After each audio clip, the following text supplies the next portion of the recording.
Sains bersama Cikgu Arini, guru sains anda. Assalamualaikum semua. Apa khabar semua? Cikgu harap kamu semua sihat ya. Okey, standard kandungan pelajaran kita hari ini ialah kemahiran proses sains. Dan standard pembelajarannya pula ialah mengawal pemboleh ubah. Bahagian 1, Part 1. Okey, bahagian 1 kita belajar cara hendak mengenal pemboleh ubah. Bagaimana kita nak kenal pemboleh ubah dan jenis-jenis pemboleh ubah. Okey, jom kita lihat macam mana kita nak kenal pemboleh ubah dan jenis-jenis pemboleh ubah. Sebelum itu, kita lihat dahulu jenis-jenis pemboleh ubah. Pemboleh ubah yang pertama. Pemboleh ubah dimanipulasi. Cikgu ringkaskan sebagai PM. Pemboleh ubah yang kedua ialah pemboleh ubah bergerak balas. Cikgu ringkaskan ia sebagai PB.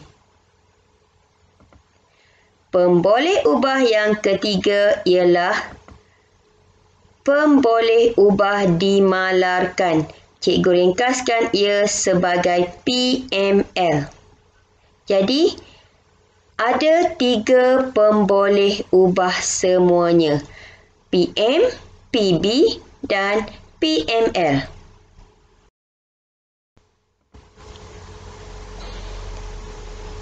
Okey, mari kita kenal setiap pemboleh ubah.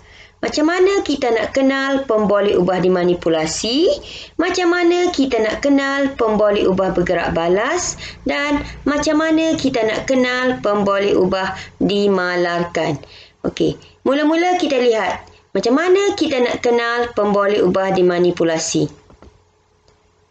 Okey, caranya kita cari apa yang kita ubah atau yang tidak sama atau yang berbeza bila di awal eksperimen dan ia memberi kesan pada apa yang akan kita perhatikan. Ingat 3 kata kunci pemboleh ubah dimanipulasi. 3 kata kunci untuk mengenal pemboleh ubah dimanipulasi iaitu apa yang kita ubah, apa yang tidak sama, apa yang berbeza bila di awal eksperimen. Okey, jelas? Okey. Macam mana kita hendak mengenal pemboleh ubah bergerak balas pula? PB kita. Ia berlaku di akhir eksperimen. Ia masih lagi tidak sama juga. Tetapi tidak sama di akhir eksperimen. Dimanipulasi tidak sama di awal eksperimen. Okey. Macam mana nak kenal pemboleh ubah bergerak balas? Kita cari apa yang kita nak lihat yang akan terjadi di akhir eksperimen. Iaitu hasil eksperimen. Apa yang dapat kita perhatikan di akhir penyiasatan kita, itulah pemboleh ubah bergerak balas. Kalau di dalam soalan, kita boleh cari apa yang dicatat, apa yang direkod, apa yang dikaji atau diuji, apa yang disiasat ataupun apa yang berubah selepas itu. dia bukan diubah. Pemboleh ubah bergerak balas yang berubah selepas itu, iaitu dia berubah dan memberi kesan daripada apa yang diubah di awal eksperimen. Kalau dimanipulasi, berlaku di awal eksperimen, iaitu yang kita ubah. Kita ubah. Tetapi bergerak balas adalah yang berubah. Kesan daripada apa yang kita ubah. Okey, jelas?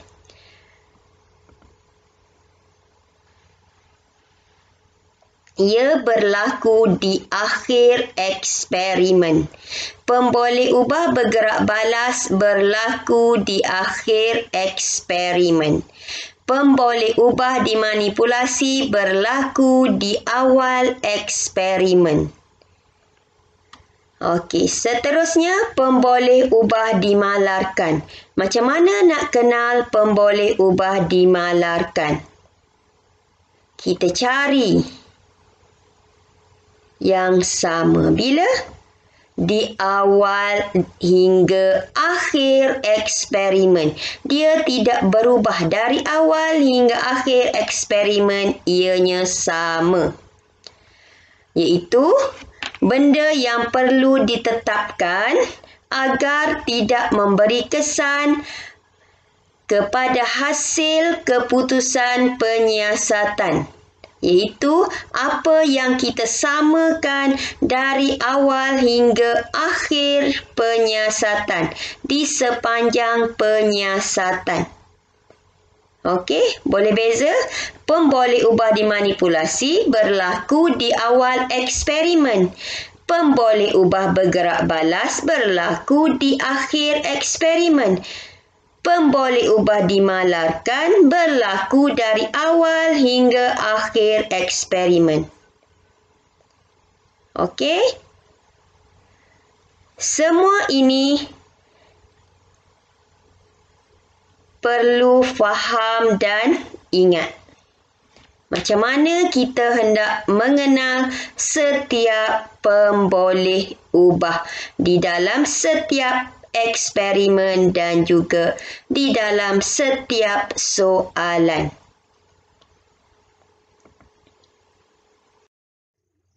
Seterusnya, kita akan lihat cara menulis pemboleh ubah.